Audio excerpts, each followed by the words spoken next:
গুচ্ছ শব্দ যার মধ্যে কোনো সাবজেক্ট থাকবে না, কোনো ফাইনাল ভার্ব থাকবে না, তাকে আমরা সহজে কি বলবো?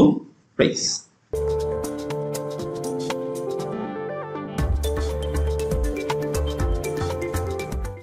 ডিয়ার লার্নার্স, আজকে এই ভিডিও টপিকটিতে আমরা ফ্রেজ সম্পর্কে একটু জানার চেষ্টা করব। তোমাদের অনেকেরই কোয়েশ্চেন থাকে যে ফ্রেজটা কি এবং কিভাবে আমরা ফ্রেজটাকে চিনব। ইংলিশ লার্নিং এর ক্ষেত্রে ফ্রেজ অনেক গুরুত্বপূর্ণ একটা বিষয়। তো সেই ফ্রেজটা সম্পর্কে খুব সহজে আজকে আমি তোমাদের সাথে আলোচনা করার চেষ্টা করব। আশা করি ক্লাসটি করার পর আমরা সবাই ফ্রেজ সম্পর্কে সুন্দর এবং সঠিক ধারণা পেয়ে যাব। তো ফ্রেজ বোঝার আগে চলো আমরা কয়েকটা ওয়ার্ড নেই একত্রে। যেমন এখানে একটা ওয়ার্ড নিলাম গার্ল, তারপর তার একটা আগে আরেকটা ওয়ার্ড নিলাম বিউটিফুল, এরপর আলাদা আরেকটা ওয়ার্ড নিলাম স্মার্ট, এরপর আরেকটা নিলাম এ।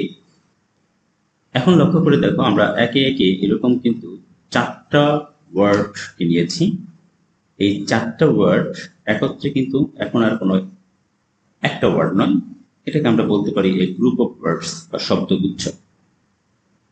এই শব্দগুচ্ছকে একত্রে যদি আমরা লিখি তাহলে এইরকম এই স্মার্ট বিউটিফুল গার্ল এই অর্থটা প্রকাশ করে।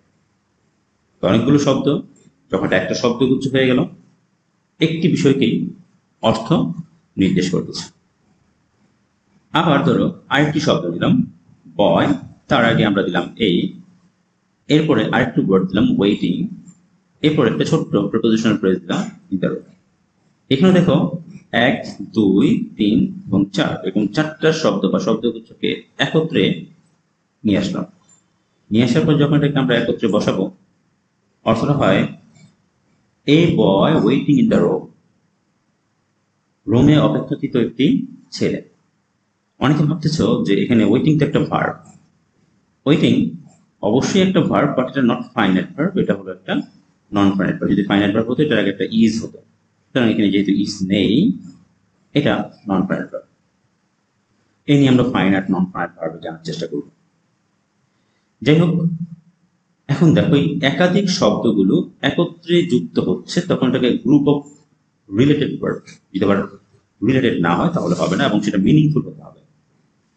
তো এরকম দেখো আমরা যে এই smart beautiful girl, A boy waiting in the, দুইটা শব্দগুচ্ছকে নিয়েছিলাম। এই দুইটা শব্দগুচ্ছের মধ্যে তোমরা কিন্তু কোনোভাবে কোনো সাবজেক্ট এবং কোনো ফাইনাইট ভার্ব পাবে না।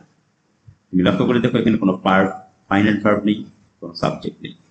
তার মানে এখানে একগুচ্ছ শব্দ আছে কিন্তু without subject, without finite verb.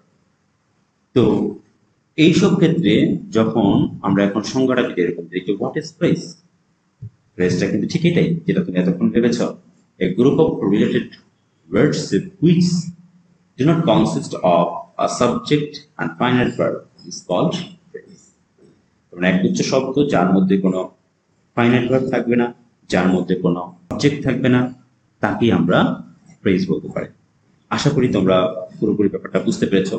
আবার বলছি, ঠিক যেটা তোমরা স্ক্রিনে দেখতে পাচ্ছ, একগুচ্ছ শব্দ যার মধ্যে কোনো সাবজেক্ট থাকবে না, কোনো ফাইনাইট ভার্ব থাকবে না, তাকে আমরা সহজে কি বলবো? ফ্রেজ। সংজ্ঞাটা হবে এইটা। তো আশা করি তোমরা ফ্রেজ সম্পর্কে খুব সহজে বুঝে ফেলেছো। এখন এই ফ্রেজের অনেকগুলো প্রকারভেদ আছে। Noun phrase, verb phrase, adverb phrase, adjective phrase, non finite phrase, prepositional phrase. এর মধ্যে এই যে প্রথম 4টা, এগুলাকে বলা হয় বেস ফ্রেজ, আর বাকি যে 2টা আছে এই 2টো ফ্রেজ, বাট এই 2টা ক্রমান্বয়ে কখনো হয় অ্যাডভার্বের মধ্যে কাজ করবে, কখনো অ্যাডজেক্টিভের মধ্যে কাজ করবে, কখনো আবার নাউনের মধ্যে কাজ করবে উইদাউট ভার্ব। তার মানে এই ভার্ব বাদে বাকি 3টার মতনই তার রূপ সে বিভিন্নভাবে দেখাবে। সুতরাং আমরা এই ফ্রেজগুলোকে যদি বলি যে কোনটা কোন ফ্রেজটা, বোঝার উপায়টা কি, যে আমাদের হেড ওয়ার্ডটা দেখে চিনতে হবে আমরা যাকে নিয়ে ফোকাস করব। যেমন আমি যদি নাউনকে ফোকাস করি এবং নাউনের আগে কিছু প্রি মডিফায়ার বসিয়ে দিই এবং নাউনের পরে কিছু পোস্ট মডিফায়ার, যেমন এইসব বিষয়গুলোকে আমরা বসিয়ে দিই, যেমন determiner, adjective, adverb, adjective phrase, এদিকে পোস্ট মডিফায়ার হিসেবে adverb, adjective phrase, non finite phrase, adverb, prepositional phrase, relative clause, এগুলো বসিয়ে দিই এবং যেটাকে একটা মিনিংফুল অর্থে নিয়ে আসি, তাহলে তাকে আমরা ফ্রেজ বলতে পারবো।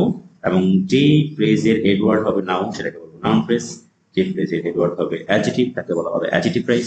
যে ফ্রেজের হেডওয়ার্ড হবে ভার্ব তাকে বলা হবে ভার্ব ফ্রেজ।